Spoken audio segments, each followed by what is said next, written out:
Hello student, आज हम इस वीडियो में इक्विटी शेयर और प्रेफरेंस शेयर के बीच के डिफरेंस को डिस्कस करेंगे। तो इक्विटी शेयर होता क्या है, प्रेफरेंस शेयर क्या होता है और प्रेफरेंस शेयर के क्या टाइप्स हैं, ये सब हम ऑलरेडी डिस्कस कर चुके हैं। सो यहाँ पे सिर्फ डिफरेंस को देखेंगे। तो चलिए स्टार्ट करते हैं। तो हम इसे टेबुलर फॉर्म में देखेंगे जहाँ पे बेसिस होगा, फिर इक्विटी शेयर क्या होता है और प्रेफरेंस शेयर क्या होता है। तो किन बेसिस पे हम इसको डिफ्रेंशिएट कर रहे हैं वो हम ये की करके देखते जाएंगे। तो सबसे पहले हम बात करेंगे डेफिनेशन की। ठीक, तो अगर डेफिनेशन के पॉइंट ऑफ व्यू से कहें तो इक्विटी शेयर क्या होता है। इक्विटी शेयर एक ऑर्डिनरी शेयर होता है जो कंपनी में ओनरशिप को डिस्कस करता है कि कंपनी में क्या ओनर ओनर आप कितने के ओनर है ना। तो वो चीज़ आपकी इक्विटी शेयर होती है। जबकि प्रेफरेंस शेयर की बात करें तो प्रेफरेंस शेयर वो होता है जिसके पास प्रेफरेंशियल राइट रहता है। प्रेफरेंशियल राइट मतलब प्रायोरिटी राइट रहती है। किस टर्म में, किस चीज़ में प्रायोरिटी होती है, डिविडेंड पाने में और कैपिटल की रीपेमेंट में। इन दोनों में आपको प्रेफरेंस मिलेगी, आपके पास प्रेफरेंशियल राइट है। तो वो शेयर होल्डर क्या कहलाते हैं, प्रेफरेंस शेयर होल्डर, और ये प्रेफरेंस शेयर कहलाते हैं। ठीक, नेक्स्ट बेसिस है हमारा डिविडेंड पे आउट। तो अगर डिविडेंड पे आउट की बात करें तो इक्विटी शेयर होल्डर्स जो होते हैं, ईएसएच मतलब इक्विटी शेयर होल्डर्स, तो उनको डिविडेंड हम कब देते हैं, जब प्रेफरेंस शेयर होल्डर्स को डिविडेंड पे कर देते हैं, प्रेफरेंस शेयर्स पे डिविडेंड दे देते हैं, तभी जाके इक्विटी शेयर होल्डर्स को डिविडेंड पे होता है। ठीक है, वहीं अगर हम प्रेफरेंस शेयर्स की बात करें तो प्रेफरेंस शेयर होल्डर्स को डिविडेंड में प्रायोरिटी मिलती है। मतलब इक्विटी शेयर से पहले प्रेफरेंस शेयर होल्डर्स को डिविडेंड दिया जाएगा, उसके बाद उनको इक्विटी शेयर होल्डर को डिविडेंड दिया जाएगा। तो इनके पास प्रेफरेंशियल राइट रहता है। फिर बात करें डिविडेंड रेट की, तो इक्विटी शेयर होल्डर्स की बात करें या इक्विटी शेयर्स जिनके पास होते हैं तो उनके पास कोई फिक्स रेट ऑफ डिविडेंड नहीं होता है कि उनको फिक्स रेट से डिविडेंड मिलने वाला है। ये बात डिपेंड करती है बोर्ड ऑफ डायरेक्टर्स पे कि वो कितना डिविडेंड बांटेंगे, और वो डिविडेंड देंगे या नहीं देंगे ये भी इस बात पे डिपेंड करता है कि कंपनी की परफॉर्मेंस कुछ सालों में कैसी रही है। तो कंपनी प्रॉफिट कमा रही है, अच्छा परफॉर्म कर रही है, तो बोर्ड ऑफ डायरेक्टर डिसाइड कर सकते हैं कि वो डिविडेंड डिस्ट्रीब्यूट करेंगे, और जब डिविडेंड डिस्ट्रीब्यूट करेंगे तो कितना करना है वो भी उनके ऊपर है कि कितना इक्विटी शेयर होल्डर को मिलेगा। पर प्रेफरेंस शेयर होल्डर की बात करें तो उनका डिविडेंड का जो रेट होता है या जो अमाउंट की बात करें वो फिक्स्ड होता है। ठीक है, वो ऐसा नहीं कि डिसाइड किया जाएगा, कंपनी के परफॉर्मेंस को देखा जाएगा, इस बार प्रॉफिट हुआ है कि नहीं, ये सब देखा जाएगा, ये सब कुछ भी नहीं। उनको डिविडेंड मिलना फिक्स है। ठीक, नेक्स्ट बेसिस है वोटिंग राइट्स।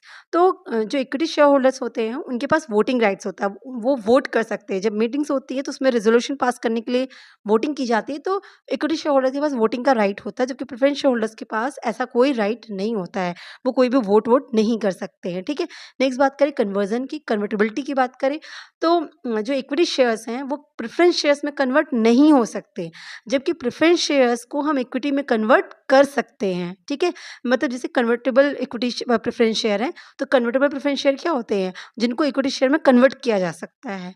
तो प्रेफरेंस के पास ऑप्शन होता है, अगर वो कन्वर्टेबल प्रेफरेंस शेयर है तो वो इक्विटी में कन्वर्ट हो सकते हैं, जबकि वहीं इक्विटी शेयर्स के पास ऐसा कोई ऑप्शन होता ही नहीं है। ठीक, नेक्स्ट बात करें रिडेम्पशन की, तो देखिए रिडेम्पशन मतलब रिडीम करना, रिपेमेंट करना। तो इक्विटी स्टॉक्स जो होते हैं वो कभी भी रिडीम नहीं होते through out the companies life. Company का पूरा जो वर्किंग लाइफ है, जब तक कंपनी चल रही है, वो इक्विटी शेयर होल्डर्स को उनके पैसे वापस नहीं करती है। अगर कंपनी चल रही है तो चलने दीजिए, इक्विटी शेयर होल्डर को प्रॉफिट में उनके कैपिटल में अप्रिसिएशन मिलता है, उनका कैपिटल, उनके शेयर्स की प्राइस बढ़ती है, जिससे उनको टोटल कैपिटल में इंक्रीज हो रहा होता है। बट उनको ऐसा नहीं कि उनका जो उन्होंने पैसा लगाया वो वापस किया जाएगा। अगर कंपनी अच्छे से चल रही है, रन कर रही है प्रॉपर, तो इक्विटी स्टॉक्स को रिडीम नहीं किया जाता। जबकि प्रेफरेंस शेयर्स को रिडीम किया जाता है एक सर्टेन पीरियड के बाद। वो पहले ही से डिसाइड होता है कि ये प्रेफरेंस शेयर इतने साल के हैं, तो इतने साल के बाद इन प्रेफरेंस शेयर होल्डर्स को उन्होंने जितना भी पैसा लगाया वो रिपे कर दिया जाता है। ठीक है, तो प्रेफरेंस शेयर्स को रिडीम किया जाता है, जब इक्विटी शेयर को रिडीम नहीं किया जाता, कोई रिडेम्पशन की बात नहीं होती है। ठीक है, उसके बाद बात करते हैं कैपिटल रिपेमेंट की।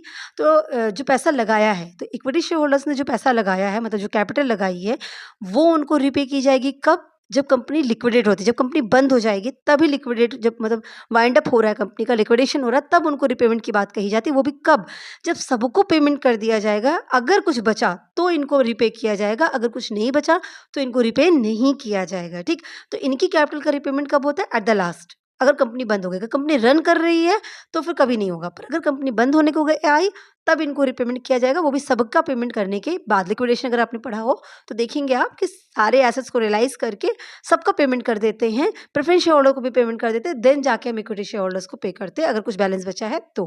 ठीक, वहीं प्रेफरेंस शेयर्स की बात करें तो इनको इक्विटी शेयर होल्डर से पहले रिपेमेंट मिल जाता है। मतलब अगर पैसा बचा तो फिर प्रेफरेंस शेयर होल्डर को पहले पैसा दिया जाएगा, उसके बाद अगर कुछ बचा तो इक्विटी शेयर होल्डर को मिलेगा, अगर नहीं बचा तो नहीं मिलेगा। पर अगर बचा है तो प्रेफरेंस शेयर होल्डर को पहले मिलेगा। तो मतलब इक्विटी शेयर होल्डर से पहले कैपिटल को रीपे करने का भी जो पावर है वो किसके पास है, प्रेफरेंस शेयर होल्डर के पास है, कि उनको पहले रिपेमेंट मिलेगी।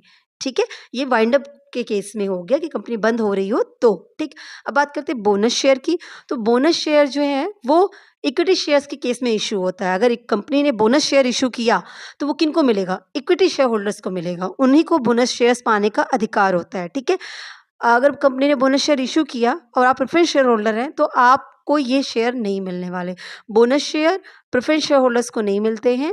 बोनस शेयर सिर्फ इक्विटी शेयर होल्डर्स को मिलते हैं, ये उन्हीं को एंटाइटल्ड किए जाते हैं, उन्हीं के पास ये पावर होती है कि वो ये बोनस शेयर पा सकते हैं, ठीक है।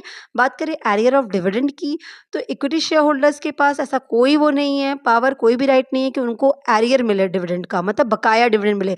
किसी साल लॉस हुआ, कंपनी को डिविडेंड नहीं बांटी या डिविडेंड नहीं दी तो मुझे इस साल डिविडेंड देगी तो पुराना डिविडेंड भी मुझे अब मिले, ऐसा कुछ भी नहीं है। इक्विटी शेयर होल्डर को कोई बकाया डिविडेंड नहीं मिलता है, जबकि प्रेफरेंस शेयर होल्डर्स को, अगर वो क्यूमुलेटिव प्रेफरेंस शेयर होल्डर है तो मतलब उनको एक्यूमुलेट करके टोटल आपका जितना भी डिविडेंड का एरिया है वो मिल जाएगा, ठीक है।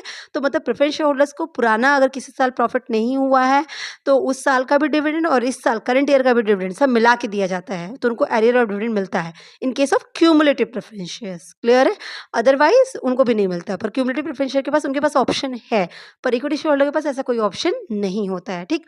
नेक्स्ट बात करते हैं रिस्क की, तो इक्विटी शेयर होल्डर्स ना हाई रिस्क पे होते हैं कंपेरिजन टू प्रेफरेंस शेयर्स, और वहीं प्रेफरेंस शेयर होल्डर्स क्या होता है, लोअर रिस्क पे होते हैं compare to equity share holder. इसका क्या मतलब हुआ?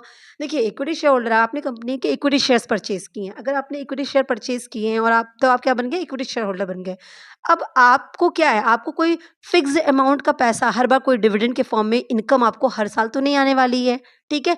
तो आपके पास एक तो ऐसे हर साल की रेगुलर इनकम कोई नहीं है, ठीक।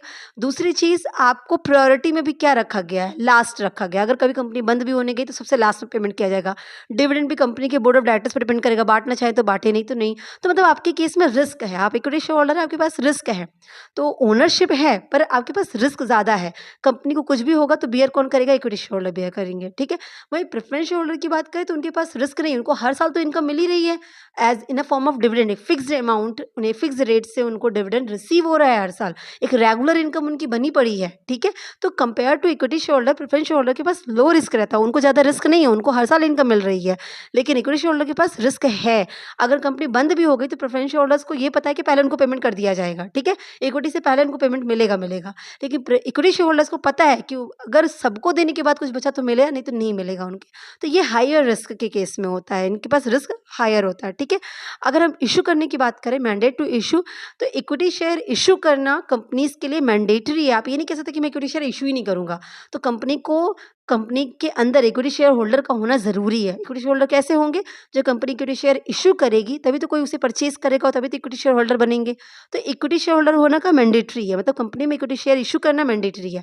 लेकिन प्रेफरेंस शेयर इशू करना मैंडेटरी ऐसा बिल्कुल भी नहीं है, वो कंपनी की चॉइस पे कि प्रेफरेंस शेयर के थ्रू पैसा लाना चाह रही है या नहीं लाना चाह रही है, ठीक है।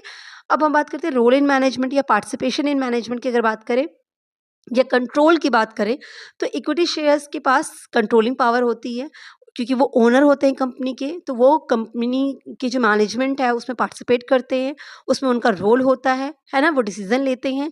लेकिन प्रेफरेंस शेयर्स की बात करें तो उनका कोई कंट्रोल नहीं होता, उनके पास कोई मैनेजरल राइट्स नहीं होता है, वो किसी भी मैनेजमेंट के डिसीजन में पार्टिसिपेट नहीं कर सकते हैं, तो उनका मैनेजमेंट में कोई रोल नहीं है। क्लियर है? नेक्स्ट बात करते हैं टाइप्स की। तो ये देखिए, इक्विटी शेयर्स ऑर्डिनरी स्टॉक्स होते हैं ना, उनको as a ordinary stock categorize किया गया, जबकि प्रेफरेंस शेयर्स में कई टाइप्स हैं, cumulative, non cumulative, convertible, non convertible, participatory, non participatory, redeemable, non redeemable, तो उसके कई टाइप्स होते हैं। पर इक्विटी शेयर्स का ऐसा कुछ भी नहीं है, ठीक है। In form of bonus shares और rights shares, sweat equity shares ये इशू किए जाते हैं, पर अगर उनको कैटेगराइज किया जाए कि इक्विटी शेयर्स कितने, अगर कंपनी इशू कर रही है इक्विटी शेयर तो वो किस तरह का इशू करेगी, ऐसा नहीं है। ये जो बोनस शेयर, राइट शेयर और स्वेट इक्विटी शेयर है, ये सब तभी इशू होते हैं जब इक्विटी शेयर ऑलरेडी इशू हो चुका होता है। तो बात समझिएगा, तो इक्विटी शेयर्स को जब भी इशू किया जाएगा एज एन ऑर्डिनरी स्टॉक ही इशू किया जाएगा, वो राइट के फॉर्म में इशू किया जाएगा। बोनस पहली बार जब इशू किया जाए तो इक्विटी शेयर ही इशू किया जा रहा है। प्रेफरेंस शेयर को अगर इशू कर रही है कंपनी तो वो किसी भी फॉर्म में इशू कर सकती है, ठीक। हाँ, एक बार इक्विटी शेयर इशू हो गए तो कंपनी अगर चाह रही है तो वो राइट इशू ला सकती है। कंपनी और पैसा लाना चाह रही है तो फिर वो मतलब राइट इशू या बोनस शेयर लाके या स्वेट इक्विटी शेयर इशू करा सकती है, बट अदरवाइज पहले उसको इक्विटी शेयर ही इशू करना होगा। तो इसलिए टाइप्स में कहें तो ये ऑर्डिनरी स्टॉक की तरह ही कैटेगराइज होती है, ठीक। अगर इन्वेस्टर की बात करें कि ऐसे इन्वेस्टर्स इन्वेस्ट करते हैं तो बट ऑब्वियस सी बात है, इक्विटी शेयर्स कैसा रिस्की है, रिस्की प्रोफाइल है, तो वही इन्वेस्टर्स में इन्वेस्ट करेंगे जो रिस्क टेकिंग होंगे, मतलब जो रिस्क लवर इन्वेस्टर्स होते हैं, जिनको रिस्क लेना पसंद है, तो वो इन्वेस्टर्स के लिए इक्विटी शेयर में इन्वेस्ट करना सूटेबल है, वो इन्वेस्ट कर सकते हैं। पर ऐसे अगर आप इन्वेस्टर हैं जो रिस्क अवर्स हैं, मतलब रिस्क नहीं लेना चाहते हैं, रिस्क लेना बिल्कुल पसंद नहीं है, तो आपको इक्विटी शेयर में इन्वेस्ट नहीं करना चाहिए, आपको प्रेफ़रेंस शेयर्स में इन्वेस्ट करना चाहिए, ठीक? तो प्रेफ़रेंस शेयर सूटेबल है रिस्क अवर्स इन्वेस्टर्स के लिए, वहीं पे इक्विटी शेयर प्रेफ़रेबल है किसके लिए? रिस्क टेकिंग इन्वेस्टर्स के लिए। तो ये मतलब ऑलमोस्ट 11-12 पॉइंट्स हैं जिनके बेसिस पे हमने इक्विटी शेयर और प्रेफरेंस शेयर को डिफरेंशिएट किया है। तो आई थिंक आपको क्लियर हुआ होगा कि क्या होता है इक्विटी शेयर और क्या है preference share. So wish you all the best. Thank you so much.